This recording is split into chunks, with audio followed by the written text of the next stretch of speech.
一只瓢虫落在了女孩肩头，周围的人露出惊慌的表情。大叔蹑手蹑脚想把她轻轻赶走，女孩却面无表情的一本书就把她拍扁了。她的名字叫治安，她白天得在办公室忙个不停，下班时总是顺手拿几包咖啡，晚上还得去餐馆帮工，看客人吃剩下的，偷偷的把剩饭装袋悄悄藏好，因为那是她的晚饭。冬天冷飕飕，她只穿着薄薄的帆布鞋。她一个人从热闹街头走向破旧小区，她住的地方只有不到10平米，为了省电费，连灯都不舍得开。她就在昏黄的灯光下吃那带回来的剩饭。突然间房间亮了，角落里一个男人静静地坐着，他是来催债的。治安连看都不看就把钱扔给了那男人，但这点钱连利息都不够还的。突然疗养院的电话响了，治安不敢接，他的奶奶在那里欠下了一大笔费用。护工对着聋哑的奶奶又是吼又是叫，治安已经悄悄地站在门外，他听到了屋里的一切。他在门外等，直到所有人都走光，随后他偷偷推着奶奶的病床从疗养院溜走了。他来到了超市，买了2瓶热饮暖身子，把饮料塞进奶奶怀里，然后打电话叫来了朋友，一起把奶奶接回了家。那晚债主再次来到治安家，不请自入撬开了房门。治安想挡着不让他进，结果被债主狠狠揍了一顿。治安害怕奶奶听见，所以他忍着没哭出声。他默默回房擦干脸上的血，为了掩饰那些伤，他戴上墨镜去上班，结果撞见了一桩贿赂。他的大叔拿到了一个装着5000万的信封，偷偷藏进了抽屉，治安全都看在眼里。等到了下班时间，正当他准备打开抽屉拿钱，治安突然挡在柜子前。他要求大叔请他吃顿饭，和大叔吃完饭后，治安又回到了公司。他躲进了清洁工的小屋，清洁工帮他把电闸给关了，监控室里一切都黑了。他抓住机会悄悄跑进了办公室，把信封拿走。谁能想到这个女人已经40岁了，岁月在她的脸上没有留下任何痕迹。这女人竟是大叔的妻子，每天对老公说着出差的谎言。大叔心里满是烦恼，他怎么都没想到老婆是为了见他的大学同学，他们最后跑到海边去玩，2个人加起来快100岁了，却像一对刚陷入爱河的小情侣。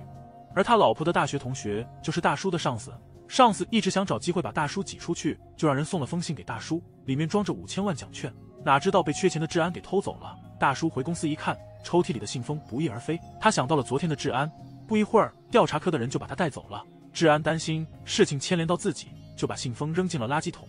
保洁大爷抱着拾金不昧的心态把信封交回公司，随后朴长务就约见了大叔。朴长务误以为是大叔扔的，还表扬了大叔一番。董事长听说后说出院了，要请大叔吃饭，还让人查清楚到底谁是幕后黑手。上司见自己栽赃未果，忍着怒火回了公司。在电梯里，上司的手机响了起来，他尽量保持镇定接听。就在这时，他的另一部私密手机也响了，是大叔的老婆打来的，可旁边还站着他的竞争对手。如果被人发现带了私人手机，肯定没法清白。就在上司左右为难之际，治安从背后把他手机偷了，他假装那是自己的电话，随手挂断塞进了口袋里。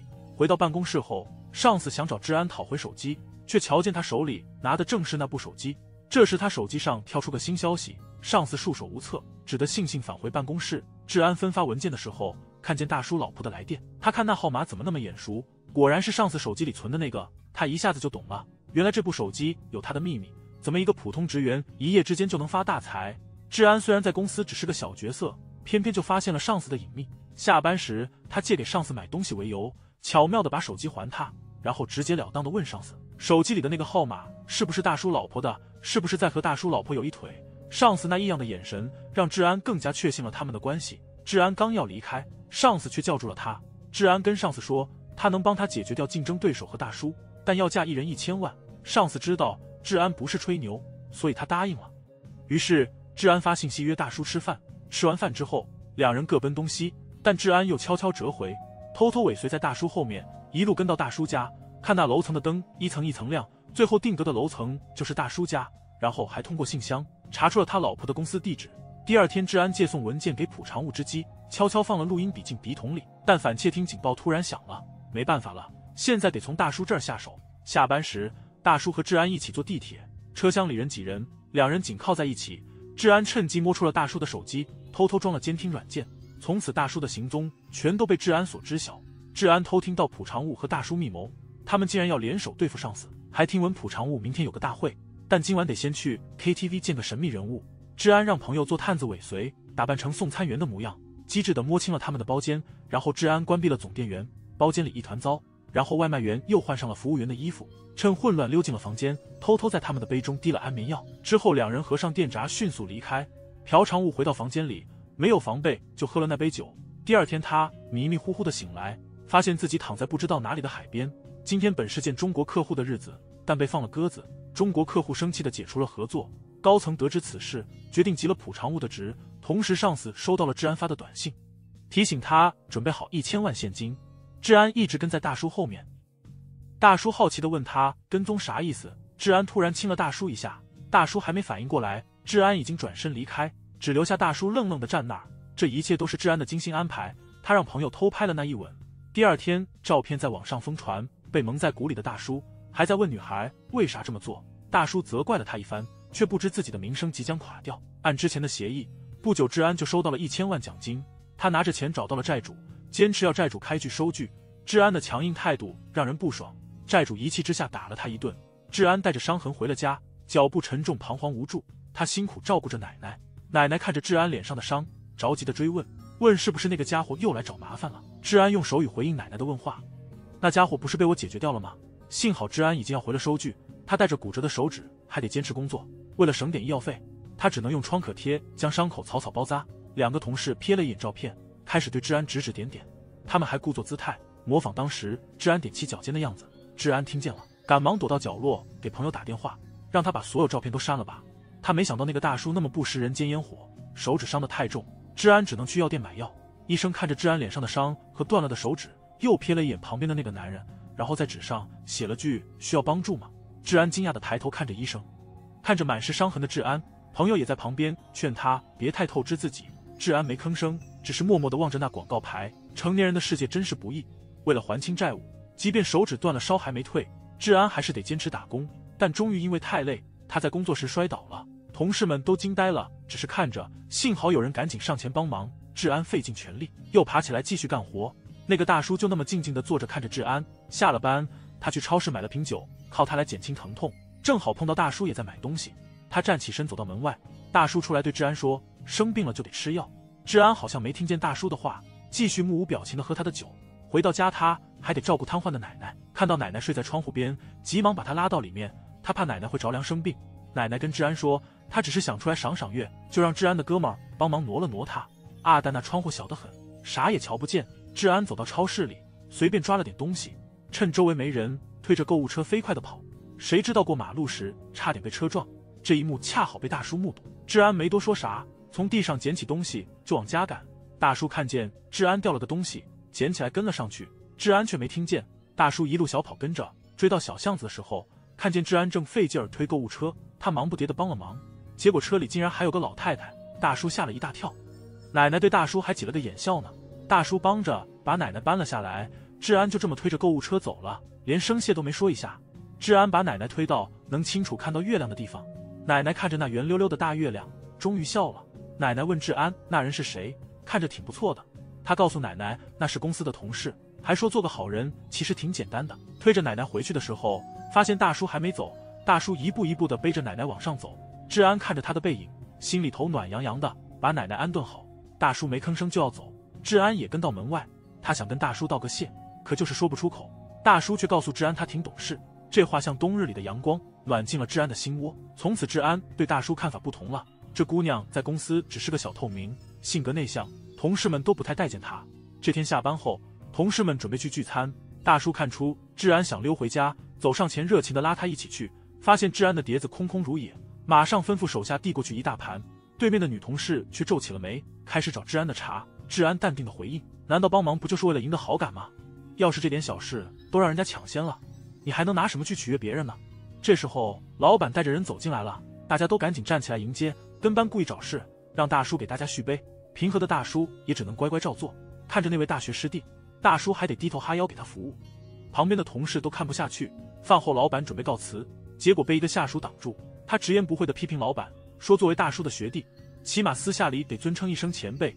大叔急忙出面阻止下属，跟班听见后冲上来要教育人，大叔在中间努力调和，却被跟班一推摔倒在地，本就内心受辱，这一下更是丢尽了面子。有人事后还在那说大叔坏话，治安突然一巴掌甩过去，然后头也不回地走了。走在回家的路上，大叔站在雪地里，喘着沉重的气，好像要把所有心事都随着呼吸发泄出来。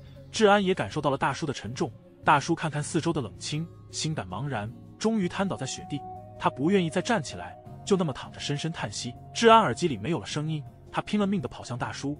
成年人的世界真是苦。大叔在公司屡受打压，回家还得忍受老婆的唠叨。那天他找到朴长务，想要拿到老板的电话记录，他们打算从记录里挖掘老板的秘密。治安却在暗中偷听，这回他不是来害大叔，反而要帮他摆脱老板。他巧妙地放出录音给老板听，边放边告诉他说，你的电话记录会被人翻查。老板却笃定地回应说，他老婆总是用公用电话联系他，认为没什么可疑的。另一边的大叔在电话记录里发现了一个高频号码，可拨过去却是空号。正纳闷间，治安走了过来，大叔一听顿时明白过来，他上网查到了那个电话的地址，赶到现场，看到楼上竟是妻子的工作地点，接着看到妻子从楼里出来，心里涌起不祥的预感。妻子见到大叔便走了过来，治安也在远处现身，他静静地观察着大叔和妻子相对而立。大叔装作偶遇跟妻子寒暄，然后他们一起吃了午饭。下午时分，他在对面咖啡馆守候，正巧目睹妻子打出了一个电话。妻子离开后，大叔急忙拿起电话回拨，电话那头传来最令他厌恶的声音。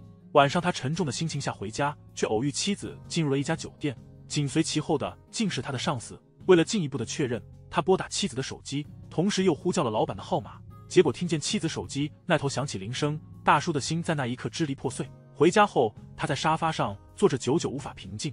彻夜未眠的他，第二天跟大伙踢球，试图减轻内心的痛苦，但思绪却一直回旋在他和妻子的往昔。最终他脱下球衣，独自一人离开了。治安通过耳机听到一声声叹息，感觉到大叔的不对劲。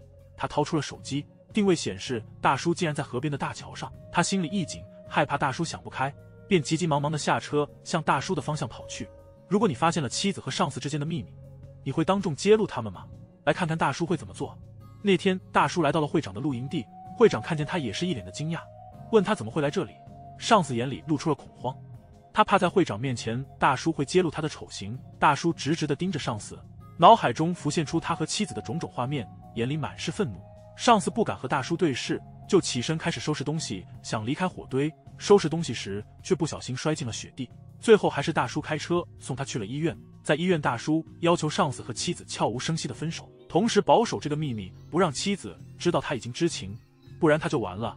治安在一旁听着这些话语，全都进了他的耳朵。他没想到大叔会这样处理问题。第二天，同事们想邀上司共进午餐，上司却说他已经有约了。这话恰好被大叔听到，这又让大叔陷入了深深的纠结。在地铁站，大叔问治安为什么是他在照顾奶奶。治安说，奶奶除了他别无亲人，因为无力支付养老院费用，所以只能被赶出来。大叔向治安解释，孙女本无赡养义务，如果是无子女的残疾老人，是可以免费入住养老院的。治安疑惑地看着大叔，他之前从未听人说过这些。而妻子则又和上司一起去了酒店，但上司似乎并不想就此断绝关系，只是坐在那里尴尬的微笑。工作时，大叔质问上司为什么还要见妻子，上司却没有分手的打算，还故意用挑衅的语气激怒大叔，然后大叔把他拉到了天台，显然两人都快要崩溃了。治安暗中监听，心里为大叔感到难过，他决定用自己的方法帮助大叔度过这段难关。他径直找到了大叔的妻子，播放了上司的那段录音。这女孩在街上狂奔，见车子驶出停车场，立刻扑了上去。女人急忙下车看个究竟，女孩却慢条斯理地掏出了手机，又一次播放那段录音。女人这下子彻底明白了，她开车冲向露营地，要找男人理论，到了却发现人去楼空。她回想治安对她说过的每一句话，不禁痛心疾首，泪如雨下。治安却没注意到这一切，光日已经目睹了他的所作所为，然后悄无声息地尾随其后。此刻大叔在餐厅默默喝酒，他突然问起老板，那个常来的女孩今天怎么没来？治安听见大叔提起了自己，就拼了命地跑去见大叔。就在大叔即将离开之际，治安上气不接下气地闯进餐厅，他提议大叔坐下再喝上一杯。两人默默地坐着喝着酒，边喝边偷偷瞄对方。大叔没能一饮而尽，咳嗽了一声，两个人忍俊不禁，治安也露出了甜美的笑容。此时窗外的光日看见了这一切。送治安回家的路上，大叔不自觉地送治安到了家门口，两人道别，治安却迟疑了一下。隔天是大叔母亲的生日，全家人少有的团聚，妻子却心神不宁整夜，因为收到了上司的消息。大叔在一旁暗自观察，却又不便上前追问。派对结束后，妻子找借口要去公司取东西，大叔明白他是去见上司的，于是他百般阻止，妻子却恼羞成怒，让大叔下车。妻子到了酒店，上司却突然跟他提出分手，女人开始自嘲起来。回家后，妻子终于崩溃痛哭失声，他自责做了那些羞耻的事，不知如何是好。而大叔则被光日盯上了，他故意撞上大叔，借机偷走了大叔的钱包，而正好被监听的治安发现了。这是本剧中治安第一次露出了笑容，债主光日偏偏撞见了这一幕，他暗中跟着大叔，并借机他偷走了大叔的钱包，治安却通过监听设备听到了这一切。他拿着钱包里的证件，查出了治安上班的地方，正打算找治安算账的时候，治安却主动出现在了他面前，他直截了当的要求归还大叔的钱包。光日反问他，他知道你是杀人犯的事吗？治安盯着光日，你也知道我是杀人犯，如果你杀不了我，那么我就会把你解决掉。光日正打算动手，就在这时，外头响起了警笛声。治安冷静地说自己已经报了警，说你偷了别人的钱包。光日挑衅地看着治安说，大叔的一切信息我都掌握了。说完他把钱包扔出了窗外。治安走前警告光日，如果你敢碰他一下试试，那你真的会死。治安把钱包捡回交给了餐馆，他联系大叔把钱包给还了回去。光日却没打算就此放过治安，于是让朋友给大叔打了个电话，把治安用来还债的代金券是泄露了。大叔原以为治安帮他处理了那笔钱，没想到他是拿去还债了。下班后，治安像平时一样请大叔吃饭，却意外地收到了他的冷淡。为了弄清楚治安的真实情况，大叔找到了那个还钱的清洁工，从清洁工那里他了解到了治安的故事。原来他们俩早就相识，墙上挂着的是他们的合影。清洁工向大叔透露，治安小时候就很不容易，父母欠下了很多钱，然后扔下治安就逃跑了，留下的只有年幼的他和奶奶，两人天天受债主的骚扰。治安的母亲去世后，所有的债务都压在了他一个人身上。从那时起，治安就开始拼命工作。大叔的脑海里不禁浮现出以前的治安，想着治安那受尽债主折磨的模样，他下定决心要去找那个债主。终于他找到了光日，直截了当的询问治安还欠多少。两人话还没说几句，光日突然动手与大叔打了起来。这一次治安的泪水比剧中任何时候都要悲伤，因为大叔知道了他的遭遇，不顾一切的和光日打斗，只为了帮他还债。当听说治安曾杀人，大叔简直不敢相信，愣在了那里。治安急匆匆赶来，听到这些也止步了。他不愿大叔知道他的过去，因为知道真相的人总会离他而去，但他清楚地听到了大叔的声音。大叔与光日的争斗再次爆发，治安听到这些，忍不住泪水涌出，他蹲在地上，忍不住痛哭出声。他从没想过会有人这么对他好，被人这样关心和保护，让他情不自禁地崩溃了。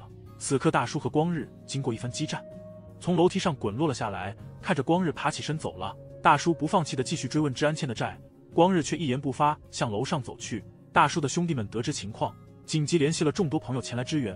为了避免事态扩大，大叔只能说是跟人小摩擦了一下。治安悄悄地来到静熙家餐馆外，本想进去探望大叔，却发现门紧闭，只能遗憾地转身离开。回到家，秀莲看到大叔满是伤痕，急切地问起发生了什么。大叔只好说是踢球时摔了个跟头。秀莲看着他，眼泪止不住流下。他误以为大叔是被上司打了，默默溜回自己的房间。第二天，治安走进了银行，取出了上司给的那一笔1000万。这笔钱本是用来解雇大叔的押金，他为了能快点还清债务，把这些钱全部还给了债主。一天工作结束后，治安在十字路口静静等候大叔，手里握着精心挑选的礼物给他。看见大叔的身影渐渐走近，治安轻轻摘下了耳机，走上前把礼物递给了大叔，还激动地告诉他，奶奶终于有机会去疗养院了。就在治安转身要走时，大叔忽然问起了他仍未还清的债务。次日，大叔亲自扛起治安的奶奶，送他到疗养院。治安跟在后面，感激的眼神默默注视着大叔。这个女孩从小就被父母遗弃，身上背负着父母留下的巨额债务，唯一的依靠就是那位聋哑的奶奶。幸好大叔告诉她，奶奶可以免费入住疗养院。第二天，他就帮忙把奶奶安顿进去，还细心的在超市买了许多奶奶爱吃的食物，一一放进奶奶的床头柜。奶奶看着这位善良的大叔，在纸上写下了感激的话。她觉得自己现在可以安心离开这个世界了，因为治安身边有了像你这样的人。治安看着这一切，在回家的路上，大叔鼓励治安说，以后你可以过上你想要的生活，追求你梦想中的日子。但治安心里还是很忐忑，担心如果同事们知道他杀人的过去，一定会远离他。大叔却对治安说，别在意别人的眼光，如果你自己都不介意，别人也无从谈起。你得按照自己的方式继续生活，别辜负了你那美好的名字。当回到公司，大叔发现自己竟然被推荐为常务董事的候选人。如果大叔能够成功上任，那么上司就会被大叔开除。于是上司找到治安，要求他在10天内制造出大叔的丑闻，这样才能阻止他升职。上司甚至雇人跟踪大叔，试图捕捉大叔和治安的把柄，结果被治安意外的发现了。然后治安就默默地跟在大叔后面，为了避免被偷拍，他装作不认识那位大叔，戴上帽子，快速走在前头。谁知道大叔还是叫住了他。治安停下脚步，沉思了一会儿，他灵机一动，回头朝大叔走去。他让大叔敲自己的后脑勺一下，因为大叔之前说过，敲一下后脑勺可以忘掉忧愁。他想摆脱这份痛苦。大叔催他快点回家，治安却死缠烂打，非要大叔动手。为了不让大叔被偷拍到把柄，治安特意激怒了大叔，但这一切都在他的掌握中。治安向上司汇报，他说自己向大叔告白了，结果却挨了大叔一巴掌，没能搞出什么绯闻。上司要求治安播放当时的录音，上司听到的是治安送大叔拖鞋的声音，开始对治安产生怀疑。治安回到公司，把那双拖鞋扔到垃圾桶了。第二天上班时间，大叔打开抽屉，发现拖鞋不翼而飞。下班后，他找到治安，气呼呼地问他为啥拿走拖鞋。治安回答说，觉得太丢人了，就扔掉了，还建议大叔明天人多的时候把他开除，这样大叔才能安全成为常务。大叔却大声反驳说不会开除治安，他还希望治安能好好工作，不管他以后去哪里，即便是10年20年后，要是路上碰见了，也会开心地跟你打招呼，绝不会因为尴尬而逃避。正是这番话又一次温暖了治安的心。第二天，大叔和秀莲一起去超市，在车里不小心把停车卡掉了出来，大叔却装作若无其事。回到家后，秀莲忍不住跪下向大叔道歉，反复说着对不起。大叔转身回房间了，然后站在门前愤怒地捶打着门。次日，治安去疗养院看望他的奶奶，奶奶好奇地问起大叔的近况。那一刻，治安想到了大叔家的纷争，他能深刻感受到大叔心里的创伤，心头一热，治安的眼泪就止不住地流。他想尽一切办法帮大叔成为常务。治安拨通了秀莲的电话，倾诉了一切发生的事。秀莲去找了上司，他坦白地对上司说，自己已经和大叔说清了一切，并且警告上司，如果他不罢手，就会把他和治安暗中的勾当全部揭露给大叔。就在这时，治安也加入了谈话。秀莲要求治安别再帮上司干活，并且建议他立刻辞职远离大叔。治安觉得现在辞职反而会伤害到大叔，因为他们的绯闻已是众所周知。秀莲明白这一切都是上司的阴谋，他对上司发出最后警告，如果他继续不悔改，他会揭露一切。治安也对上司说，自己已经无力偿还欠款，事到如今只能到此为止。治安离开后，秀莲对上司说，他和大叔的美好生活已经无法再继续，这全是上司造成的，这是他能为大叔做的最后一件事。上司却回应说，我们都被治安给愚弄了，因为他接近大叔不是出于计划，而是真心喜欢上了他。在回家的路上，秀莲把车停在了路边，她思索着这次和上司的会面实际上是治安策划的。她给治安打了个电话，询问他是否真的喜欢大叔。当治安回到家，发现光日坐在他家门前，治安告诉他债务已经清偿，他已经没有理由再来了。光日却站起身来，你是杀害我父亲的女人，你从未说过一句道歉，难道你不该被折磨一辈子吗？就在那一刻，光日终于也放下了心中的重负，毕竟他们曾是彼此最好的朋友。光日心里对治安的喜欢也是无法抑制，那时的回忆像老电影一样在两人脑海中回放。翌日，在常务选举的大会上，治安被请进了会议室。他坦言自己本想做个默默无闻的人，但是大叔的那句关心话让他重新融入了同事们之中。大叔从不因为他是临时工而有所区别待遇。治安沉吟了片刻，然后说出了自己对大叔的喜欢，不仅喜欢还充满了敬意。正是因为有了他，他才有了全力以赴的动力。就在这时，会长走了进来，治安没有停止。他说自己之前没被当回事，直到遇见大叔，他才感到自己被真正看见。这短短3个月的工作经历，成为了他人生中最温暖的章节。即便面临被解雇，他心中依旧感到那份温暖。那天下班后，大叔请治安一起吃饭，对他的勇气表示赞扬，同时自嘲自己并不是个好人。治安却认真的回应，他眼中的他就是好人。上司得知治安已经背叛了他，一怒之下，他狠狠地给了治安一个耳光，并且命令他立刻消失。治安则冷静地说，等你被大叔开除后，我就会辞职离开。上司威胁治安说他会把朴常务被陷害的事情曝光。没想到治安掏出了一份录音，里面记录了上司策划让大叔下台的每一个细节。朴常务在被陷害之后一直在暗中调查此事，他找到了大叔，将治安陷害自己的证据全盘托出。这一切都被偷听的治安听到了。治安急忙去找他的朋友小范，询问是否留下了什么可疑的线索。小范肯定地说没有抓到他是不可能的，那时候既没有露面，也没有留下指纹。而朴常务则是直奔警局，用监控视频追踪到了相关信息，结合当时的通话记录，很快就能锁定人选。小范还是忍不住有些担心，如果他们真的被抓到，治安肯定也会遭殃。治安请求再给他1天时间，1天之后就会离开这里。朋友问他是因为大叔的事情的吗？治安默默地低下头没有回答。第二天，小贩突然发现自己成了警察的目标，一边狂奔一边急切地给治安打电话，让他赶紧跑。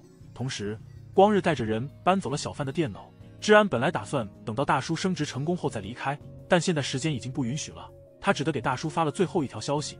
大叔和兄弟们一起走在回家的路上，边走边回忆治安说过的每句话。治安听到了大叔的话语，内心的感情终于溢出眼眶，泪流不止。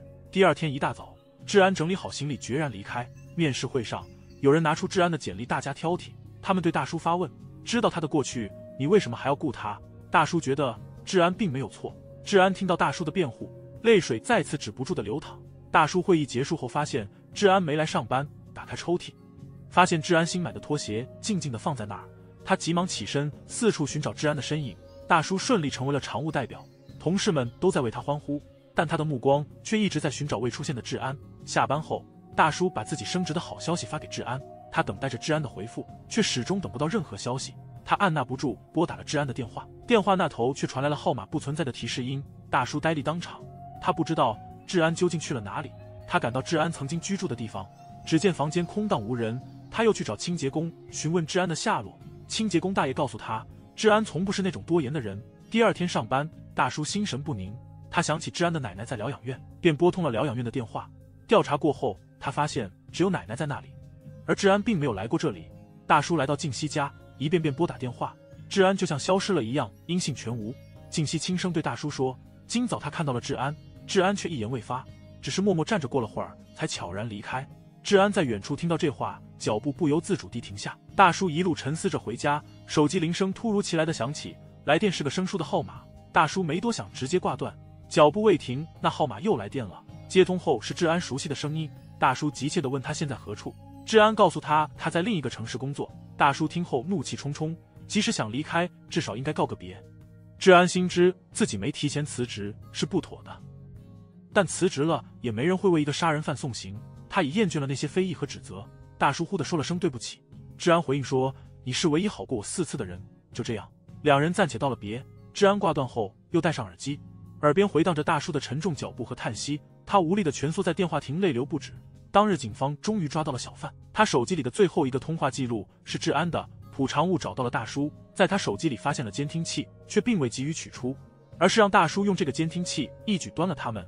大叔回想起治安的点点滴滴，他总是能及时出现给他安慰，这显示出他对他的了解和关心。大叔陷入了深深的思绪，手中的手机变得沉重无比。后来他孤身一人走进了电影院，他握着手机犹豫着，最终下定决心要找回治安。他不愿让治安继续逃避。大叔意识到治安一直在监听他，他对治安说他已经知晓一切。然后他追查到治安打电话给他的号码，查到了公用电话的地址，没多想立刻打车直奔那里。治安听到动静，急忙收拾行囊准备撤离。大叔急匆匆赶到那个电话亭，却只见空无一人。治安已背起行李踏上了离去的路。大叔四处寻找未果，心情沉重地回到了自己的家。他向妻子倾诉了关于治安的一切，妻子坚定地表示不能让治安继续逃避，他们商定要把这件事公诸于世。妻子决心站出来，以律师的身份为治安辩护。此时光日在小贩电脑上发现了治安的声音记录，他聆听着治安向大叔讲述自己孩提时的故事。治安告诉大叔，光日小时候也是个好孩子，总是保护他，阻止父亲的施暴。那个时候的光日和现在完全不同，他曾经对他心存柔情。光日从未想过治安会这么说，悲伤的泪水在眼眶中打转。与此同时，治安在逃亡途中不幸遭遇了车祸，他被车猛烈撞击到地面上，司机还未来得及下车查看，他就忍着剧烈的疼痛匆匆离开了事故现场。治安找到了一位清洁工的住所躲藏起来，清洁工给了他热饭和退热药。他病得厉害，却因为种种原因拒绝前往医院，清洁工只好联系了大叔。大叔听闻这消息，立刻冲向治安的方向。当大叔终于赶到，看到治安脸色苍白地坐在那里，心里充满了无尽的心疼。治安回头看到大叔就站在那儿，他惊慌失措地往后缩了缩。接着大叔决定带治安去医院。大叔向治安保证，等他痊愈后，他会陪他一起去警局自首，并告诉他不必担心，他的妻子作为律师会全力以赴帮助他。第二天，大叔和秀莲陪着治安走进了警局，他们勇敢地面对了上司，上司却死不承认，因为所有的录音证据都被光日拿走了，没有直接证据，他们无法指控上司，上司反而把所有责任都推到了治安身上，甚至威胁要告他诬陷。上司回到公司后彻底慌乱了，他派人去找光日要夺回那些文件。光日得知上司已经找上门来，他赶紧把 U 盘拿起准备逃之夭夭。